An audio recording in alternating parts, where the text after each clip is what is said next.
Hey, in case you weren't aware, we did a barrel pick. And when I say we, I'm talking about this whiskey war pick that is called the Bourbon Community Pick #1.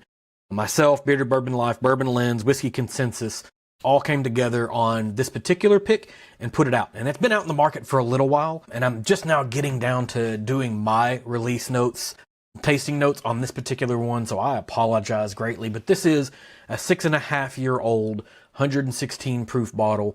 This is a Cabernet Sauvignon finish, so that adds a little bit of extra price to it, and it sits somewhere near $120. You can usually purchase these things straight through the Whiskey War. You could usually pick these up through the High Bank website. And if they still have some, you should probably go out and buy it, because I think it's a pretty phenomenal pick. But we do tastings on 3 different days with 3 different sets of glassware, with the intent to try to remove any environmental influence that might go into tasting these things. And this is the problem with barrel picks, is that oftentimes they're huge winners whenever you're doing your barrel picking, and then later on, whenever you kind of sit back and taste them individually, you start to question whether they were as good as you remember them being. This case, it still is pretty damn good.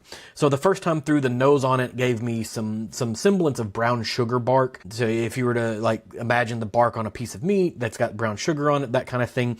And then the palate on it gave me like a hickory smoked brown sugar bacon, and it moves into like a cherry cough syrup vibe. The finish on it was wood varnish and sour oak, probably attributed to the red wine influence that kind of goes into this. The second time through, the nose on it, it was like an overly sweet black tea spritz. Not sure if that's a thing, but that's what it smelled like to me.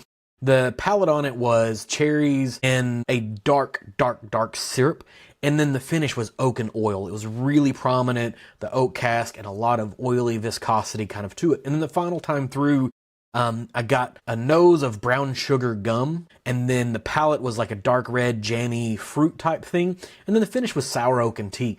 This particular pick hits all the notes of things that I really, really like. If you've got a little bit of extra money, I encourage you highly to go out and pick one up. If you don't, find a friend that's got some money, have them buy it, and then you can drink their bottle.